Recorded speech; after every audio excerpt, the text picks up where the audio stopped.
Salut à tous! Si vous avez suivi ma précédente vidéo sur l'identification des tendances, vous êtes maintenant prêt à passer à l'étape suivante. C'est une chose de savoir les identifier. C'en est une autre de savoir si elles peuvent perdurer. Nous allons découvrir des techniques et des indicateurs qui permettent de juger de la robustesse de la tendance sur les marchés financiers. Que vous soyez novice, passionné par le trading ou simplement curieux d'en apprendre davantage, pas de panique. Je vais utiliser des techniques simples et des indicateurs facilement accessibles sur la plupart des plateformes de trading. Vous n'aurez donc aucun mal à les retrouver et à les comprendre, même si vous débutez dans le domaine du trading. Alors sans plus tarder, entrons dans le vif du sujet. Vous êtes sur la chaîne de la fourmi et nous allons apprendre à évaluer l'état de santé d'une tendance. Pour vérifier la solidité d'une tendance, nous allons nous appuyer sur 4 types d'indicateurs. Les indicateurs de tendance, l'indicateur du volume, des indicateurs de momentum et des indicateurs de dynamique du marché. Commençons par les indicateurs de tendance. Bien que la théorie de Dow soit plus un concept général qu'un indicateur spécifique, elle est souvent utilisée comme base pour évaluer la tendance d'un marché. Le nom de Dow vous dit sûrement quelque chose. Dow Jones, le plus célèbre indice de Wall Street. Eh bien ce nom vient de son créateur Charles Henry Dow, cofondateur du Wall Street Journal avec son associé Edward Jones. Il a remarqué que la bourse n'était pas une série chaotique de mouvements de prix, mais plutôt un système loin d'être totalement aléatoire. La théorie de Dow suggère que les marchés évoluent dans des tendances identifiables, haussières, baissières ou latérales. Son analyse, désormais classique et connue de tous les traders, identifiait les tendances en comparant les sommets et les creux de marché, les uns par rapport aux autres. Rappelez-vous ce que nous avons vu dans la première vidéo. Une tendance haussière a des creux toujours plus hauts, par opposition à une tendance baissière qui forme des sommets toujours plus bas. Eh bien, vous appliquiez la théorie de Dow sans le savoir. Dow a systématisé ses observations et en a fait une théorie robuste, énonçant des principes clés qui continuent à guider l'analyse technique aujourd'hui. Il a identifié 3 principaux mouvements sur les marchés: les mouvements primaires, les secondaires et les fluctuations journalières. Le mouvement primaire est la tendance principale, ce que l'on appelle un marché bull haussier ou un marché bear baissier. Il considère qu'elle restera intacte tant qu'il n'en sera pas prouvé le contraire. En d'autres termes, tant qu'aucun mouvement ne vient briser la tendance, on continue de suivre le flow. Les mouvements primaires sont donc la tendance de fond du marché. Dow estime qu'ils durent de quelques mois à plusieurs années. Les mouvements secondaires sont des mouvements de retrait de la tendance principale, ce qu'on traduit littéralement par pullback en anglais ou retracement en français. Ce sont en fait des sursauts des intervenants qui considèrent que le marché est en excès. Le marché va corriger. On parle de correction baissière dans un marché haussier ou de rebond haussier dans un marché baissier. Cela décrit un phénomène où, au sein d'une tendance globale, il y a des mouvements temporaires en sens contraire. Dow estime que ces mouvements durent de quelques semaines à quelques mois. Enfin, les fluctuations journalières sont des mouvements plus aléatoires. Ils peuvent aller dans le sens du mouvement primaire ou à son encontre, mais ne durent que quelques heures à quelques jours, et de manière globale, moins d'une semaine. Charles Dow leur donne une faible importance. Pour lui, se focaliser sur ces mouvements parfois brutaux est une manière qui sera plutôt efficace pour enregistrer des pertes, en particulier quand les décisions sont prises sous le coup de l'émotion. Pour résumer, la théorie de Dow stipule qu'une tendance en bonne santé, prenant une tendance haussière, aurait une trajectoire croissante avec des plus hauts réguliers. Mais elle n'est pas linéaire. Elle est composée de phases de correction secondaires, avec des plus bas successifs plus hauts que les précédents, et des phases aléatoires plus courtes, dont il n'est pas utile de tenir compte. Une fois que vous comprenez la structure de ces différents mouvements, vous pouvez mieux déterminer si vous êtes toujours dans la tendance. C'est un point crucial à noter. La théorie de Dow n'est pas parfaite, mais elle a le mérite de donner un cadre à la tendance.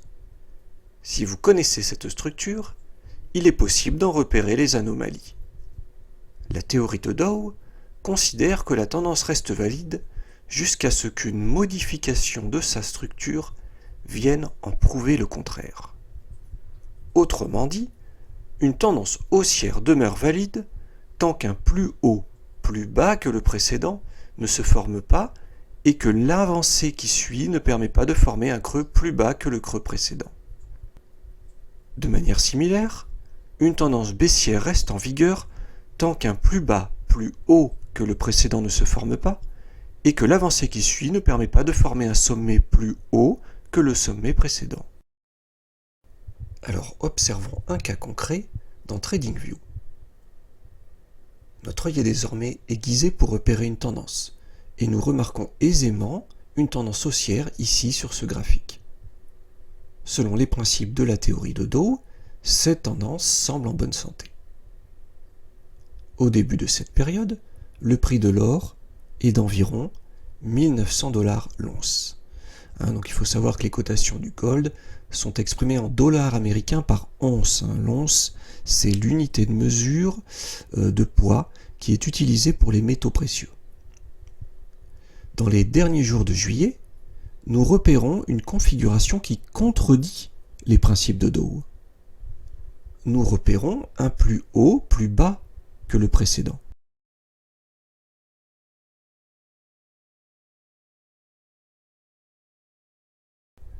Et l'avancée forme un creux également plus bas que le creux précédent.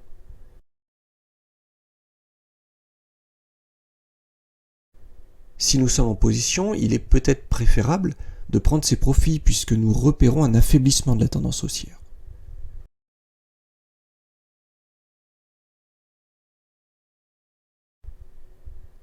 Par la suite, le gold va décliner pendant tout le mois d'août, passant de 1986 $ l'once à 1890 $, perdant ainsi toute sa progression haussière.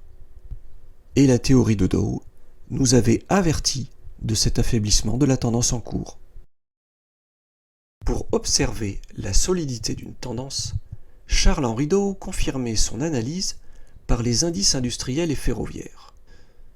Lorsque ces deux indices enregistraient des mouvements dans la même direction, eh bien la solidité de la tendance était confirmée. Sa réflexion était bien évidemment adaptée à son époque. L'activité économique commençait par le transport des matières premières, indispensables à la production de biens manufacturés, avant que les valeurs industrielles, c'est-à-dire les usines qui fabriquent ces biens, ne reflètent dans un second temps l'augmentation de l'activité économique. Aujourd'hui, ce système est à adapter. Ce qu'il faut plutôt en retenir, c'est que les différents indices doivent concorder. Si l'un des indices marque un plus haut ou un plus bas, l'autre doit suivre dans la foulée, pour que le signal soit considéré comme valide selon la théorie de Dow.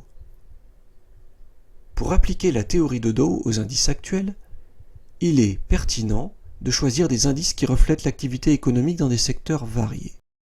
Voici 3 indices boursiers qui pourraient être adaptés à cette perspective. Tout d'abord le S&P 500. Il est composé des 500 plus grandes entreprises américaines cotées en bourse, représentant une vue d'ensemble idéale de la performance globale du marché. Ensuite le Nasdaq 100, car il inclut de nombreuses entreprises technologiques et de croissance. Son mouvement peut indiquer l'évolution des entreprises innovantes et technologiques. Elles jouent un rôle crucial dans notre économie moderne. Enfin le Dow Jones 30. En hommage à la méthode originale de Dow, cet indice suit les performances des entreprises de transport. Il peut donc refléter les mouvements dans la chaîne logistique et le commerce, fournissant des indications sur l'activité économique réelle. Ce choix est personnel et peut être modulé en fonction de votre analyse et de vos convictions. L'exclusion de marchés tels que la Chine et le Japon, deux puissances économiques pourtant majeures, s'explique par les régulations spécifiques sur le marché chinois d'un côté, ainsi que l'ingérence de l'État qui diffère considérablement des marchés occidentaux, et parce que l'économie japonaise connaît une situation économique particulière. Pour ne pas se focaliser uniquement sur le marché américain, on peut éventuellement ajouter l'Eurostoxx 50 pour avoir une perspective large sur l'économie européenne. Mais vous apprendrez vite que les États-Unis donnent le la sur les marchés financiers. Donc ce n'est pas obligatoire. L'idée derrière ce choix est plutôt d'avoir une couverture diversifiée de secteurs économiques.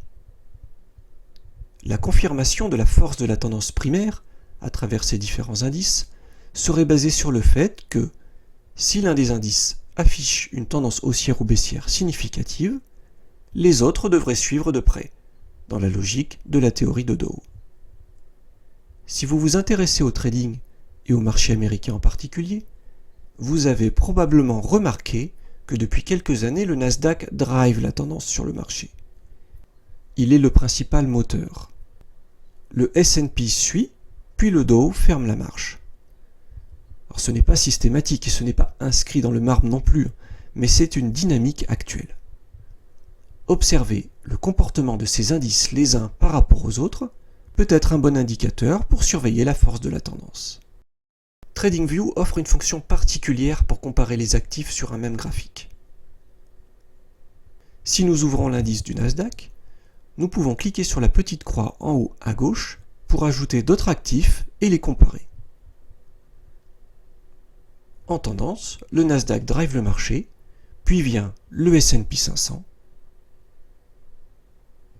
et le Dow Jones 30.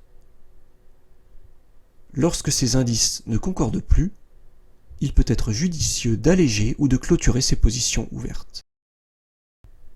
Pour mesurer l'état de santé d'une tendance, la théorie de Dow repose donc sur les deux critères que nous venons d'énoncer. La règle des plus hauts ou plus bas et la règle de concordance des indices. La théorie de Dow a été énoncée à travers une série d'articles du Wall Street Journal jusqu'en 1902.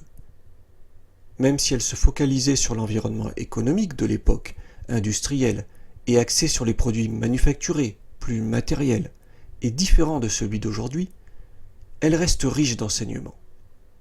Elle traite aussi des zones de congestion, ce que nous avons vu dans les ranges de la première vidéo, des phases d'accumulation, de distribution, mais a aussi introduit la notion d'efficience des marchés. Cela serait trop long de tout détailler dans cette vidéo. Si vous souhaitez aller plus loin, vous pouvez effectuer des recherches sur des sites d'archives comme jstore.org en tapant Dow Theory Publication History. Il n'existe pas, à ma connaissance, de recueil unique qui regroupe tous ces articles. La théorie de Dow a émergé à travers plusieurs éditoriaux et écrits dispersés sur une période de plusieurs années. Des compilations d'articles et de livres ont synthétisé et ont interprété ces idées au fil du temps. Vous pouvez consulter notamment The Dow Theory de George Bishop ou le très bon Technical Analysis from A to Z de Stephen H. Ellis. Maintenant que nous maîtrisons la théorie de Dow, nous avons de bonnes fondations pour conceptualiser la santé d'une tendance boursière.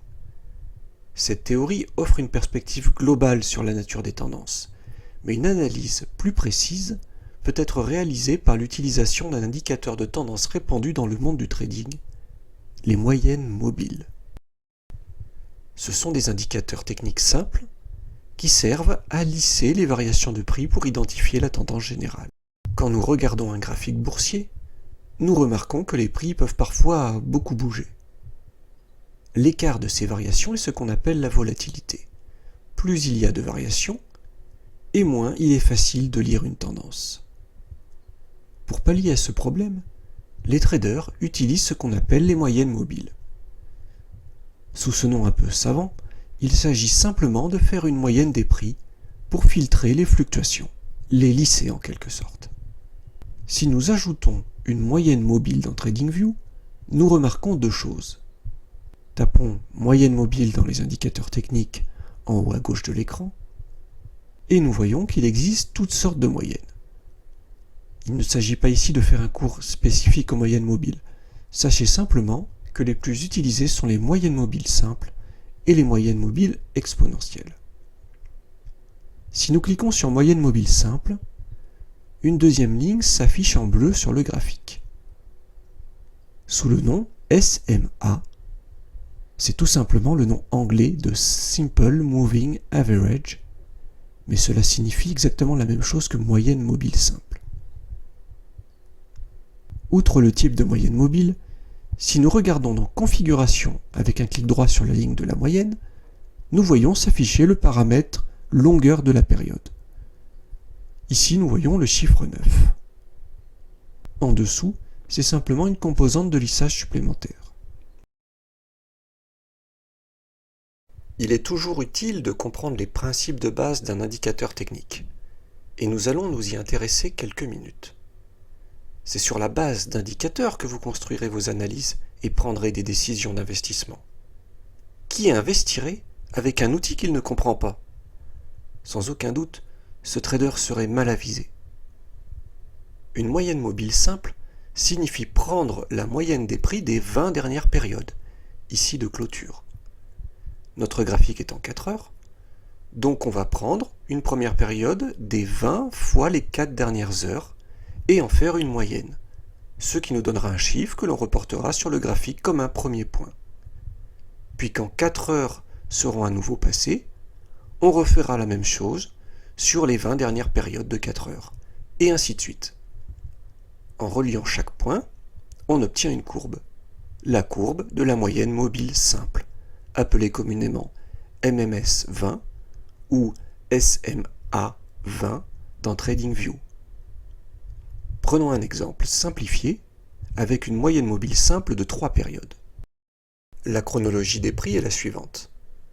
Le cours est de 55 $, puis 56, 57, ce qui sera le point de départ de notre calcul de moyenne sur 3 périodes, 56 et 58 $. La MMS 3 est donc de 55 plus 56 plus 57 divisé par 3, soit 56.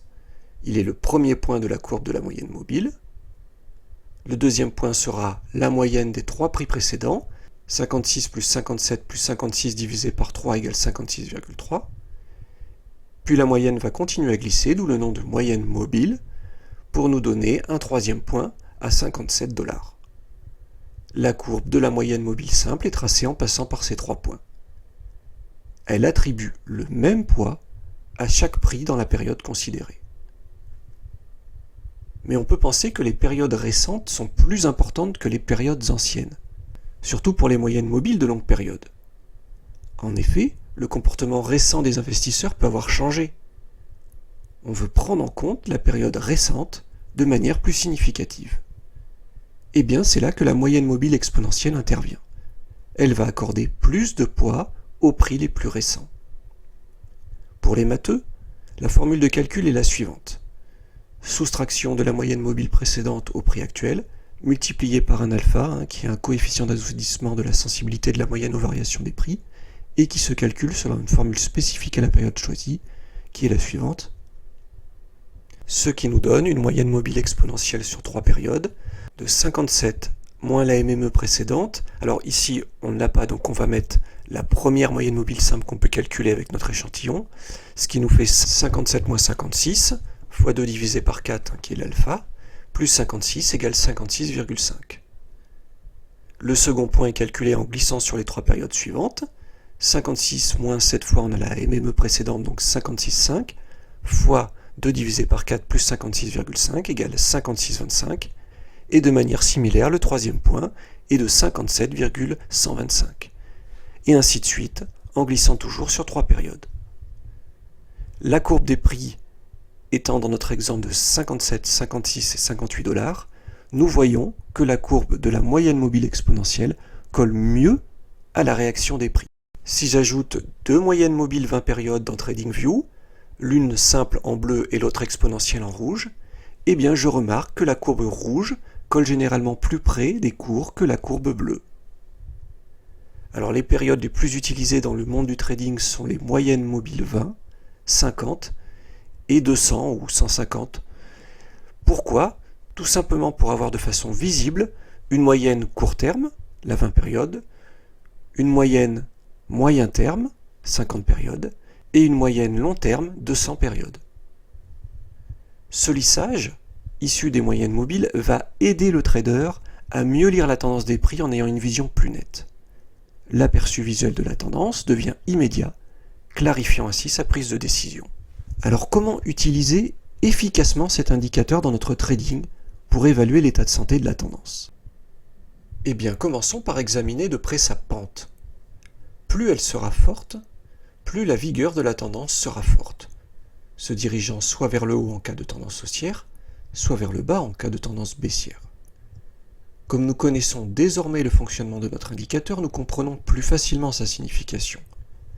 Elle signifie tout simplement une augmentation rapide de la moyenne des cours, donc une dynamique positive est en train de s'installer. Elle est comme une fenêtre directe sur le comportement des acteurs du marché, traduisant ici un engouement de plus en plus rapide pour le titre. Une pente prononcée vers le haut indique une tendance haussière solide. Dans cette configuration, les acheteurs ont la main sur le marché et la demande dépasse clairement l'offre. En tant que trader, nous interpréterons cette pente comme une invitation à maintenir ou à renforcer des positions d'achat. L'inverse est valable dans une tendance baissière. Dans la même logique, une pente modérée peut indiquer une faiblesse dans la tendance jusqu'à une phase de consolidation lorsqu'elle s'aplatit, car cela signifie que sur ces niveaux de prix, acheteurs et vendeurs s'équilibrent. En tant que trader, nous interprétons cela comme un avertissement que la tendance peut perdre de sa vigueur en adoptant une approche plus prudente. Enfin, lorsque la pente change de direction et se retourne, c'est le signal d'une fin possible de la tendance, voire d'un retournement. Si nous regardons notre graphique, nous avons deux informations, celle de la moyenne mobile et celle des prix. Alors pourquoi ne pas les utiliser conjointement pour notre analyse? La position des prix par rapport à la moyenne mobile offre une indication de la force ou de la faiblesse d'une tendance. Lorsque les prix se maintiennent au-dessus de la moyenne mobile, la perspective reste haussière.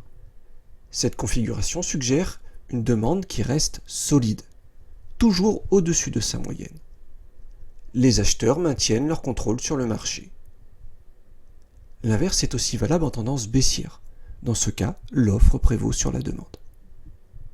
Un élément clé à surveiller est le croisement entre la courbe des prix et la moyenne mobile. Un croisement à la baisse peut être interprété comme un avertissement de la faiblesse de la tendance. Et lorsque les prix passent en dessous, cela peut être un signal de fin de tendance ou de retournement. Ici, les prix sont bien au-dessus de notre moyenne mobile 50. On dit qu'elle soutient les cours. Voyons ce qui se passe si nous modifions la période de notre moyenne mobile. Ajoutons une moyenne mobile exponentielle 9 périodes. En ajoutant cette moyenne mobile, nous observons une sensibilité accrue, notamment sur une moyenne mobile 9 périodes, bien plus courte. En effet, une moyenne mobile 9 périodes touche plus souvent les prix qu'une moyenne mobile 50 périodes. Cette sensibilité provient du fait que la moyenne réagit rapidement aux données les plus récentes. Car si nous réduisons l'échantillon de données utilisé pour calculer notre moyenne, on parle alors de moyenne courte, la moyenne collera plus au cours actuel puisque les données utilisées pour le calcul sont uniquement les plus récentes. Notre analyse va donc dépendre de notre horizon d'investissement. Un prix qui croisera une moyenne mobile 9 périodes signifiera un affaiblissement de la tendance à très court terme, mais pas forcément à moyen terme sur une moyenne mobile 50 ou à long terme sur une moyenne mobile 200. Ainsi, l'utilisation de moyennes mobiles à période courte peut fournir des signaux plus réactifs aux fluctuations des prix, adaptés aux traders très actifs. D'un autre côté, les moyennes mobiles à période longue offrent une vision plus globale, idéale pour identifier les tendances à plus long terme. Gardons à l'esprit que si la santé de notre tendance est altérée à court terme, elle ne l'est pas forcément à long terme. Et c'est pourquoi les traders utilisent généralement plusieurs moyennes mobiles dans leur analyse. Les investisseurs à court terme privilégient la réactivité dans leur trading. Ils ont besoin d'entrer et de sortir rapidement du marché, donc d'avoir des signaux réactifs et fréquents. Les moyennes mobiles courtes sont les mieux adaptées à leur trading. Les investisseurs axés sur le long terme privilégient la stabilité. Ils peuvent détenir des positions de longue période, et donc ne veulent pas se faire surprendre par les soubresauts du marché qui représenteraient pour eux de faux signaux. Les moyennes mobiles longues sont les mieux adaptées à leur trading. Entre les deux, les moyennes mobiles intermédiaires conviennent aux investisseurs à moyen terme. Vous comprenez mieux maintenant pourquoi les moyennes mobiles 20, 50 ou 200 ou 150, ça dépendra de la réactivité de l'actif que vous tradez, sont les plus populaires chez les traders. Si elles ont leur utilité prise isolément, les associer dans son analyse peut fournir une meilleure évaluation de la tendance en cours. Tout d'abord, cette combinaison permet de filtrer le bruit du marché et de confirmer la tendance générale. Nous l'avons vu puisqu'une tendance, si elle est affaiblie à court terme sur une moyenne mobile 20, ne le sera pas forcément à moyen terme sur une moyenne mobile 50 ou à long terme sur une moyenne mobile 150 ou 200. En éliminant le bruit, je peux mieux analyser la force de ma tendance et en conclure que malgré une cassure d'une moyenne mobile courte, je reste en position ou non. Ensuite, cette combinaison permet de réaliser un meilleur diagnostic de l'état de santé de la tendance. Le parallélisme et l'écartement entre les moyennes mobiles valident une tendance en bonne santé. Lorsque les moyennes mobiles sont ascendantes, bien écartées, voire parallèles, la tendance est saine et solide. C'est une configuration qu'apprécient les traders de tendance, car elle traduit une stabilité dans la direction des cours. Des moyennes mobiles qui restent alignées dans un mouvement ascendant ou descendant indiquent qu'il y a une cohérence dans le comportement des acteurs du marché. Tout le monde souhaite aller dans le même sens. Un rapprochement des moyennes mobiles va commencer à indiquer une faiblesse dans la tendance. Des moyennes mobiles qui se resserrent traduisent une diminution de l'élan du marché. Les investisseurs doivent être attentifs à cette configuration car elle peut précéder un changement de dynamique de tendance jusqu'à potentiellement aboutir à un croisement des moyennes mobiles. Ici, nous sommes en tendance haussière, donc nous allons regarder ce qui se passe à la baisse sur la moyenne mobile la plus courte. Lorsqu'elle traverse une moyenne mobile plus longue, un signal de retournement éventuel apparaît. C'est ce qu'on appelle un Death Cross dans le monde de la finance. Cela traduit souvent un changement de sentiment parmi les participants, reflétant scepticisme dans la confiance du marché, donc faiblesse, qui peut rapidement se traduire en une réduction de la prise de risque, donc des prises de bénéfices, cassant ainsi la tendance positive du marché. Vous comprenez mieux maintenant pourquoi il est utile d'observer le comportement des moyennes mobiles les unes par rapport aux autres. Certains traders analysent de près cet écartement entre les différentes moyennes mobiles et évaluent quantitativement la stabilité de la tendance. Cela leur permet d'anticiper l'affaiblissement des tendances pour savoir quand rester en position ou non. Cette approche est basée sur une analyse régulière et méthodique de relevé des écarts. Les résultats de ces mesures sont consignés dans un tableau formant une matrice évoluant en fonction des variations de prix. Je ne m'étendrai pas plus sur ce sujet ici, vous avez déjà pas mal d'informations à digérer, notamment si vous êtes novice. Pour ceux qui souhaiteraient creuser le sujet et savoir comment créer une matrice de trading, je ferai une autre vidéo dans les prochains jours. Elle viendra en complément de celle-ci. Pour mesurer l'état de santé d'une tendance, les moyennes mobiles sont donc un indicateur précieux pour les traders. L'observation de la pente, leur comportement par rapport au prix, l'utilisation simultanée de plusieurs moyennes mobiles, ou même leur écartement, offrent des indications sur la vigueur d'une tendance. Cependant, il est essentiel de leur reconnaître un inconvénient majeur, leur lenteur. En raison de leur construction mathématique, basée sur la moyenne, elles sont en retard par rapport à l'action des prix. Si vous identifiez mal votre tendance, en pensant peut-être à un début de mouvement, qui s'avère en réalité n'être qu'un faux départ, les moyennes mobiles généreront de faux signaux. Ainsi, bien qu'elles soient des outils précieux dans notre boîte à outils de trader, il est crucial de les utiliser en confirmation d'autres indicateurs pour minimiser les risques liés à leur décalage sur l'action des prix. Le volume, qui représente une quantité d'actifs échangés sur le marché, constitue un de ces éléments. Il est d'ailleurs fondamental en analyse technique. Maintenant que nous maîtrisons les indicateurs de tendance, voyons comment l'analyse des volumes peut enrichir notre compréhension sur l'état de santé d'une tendance boursière.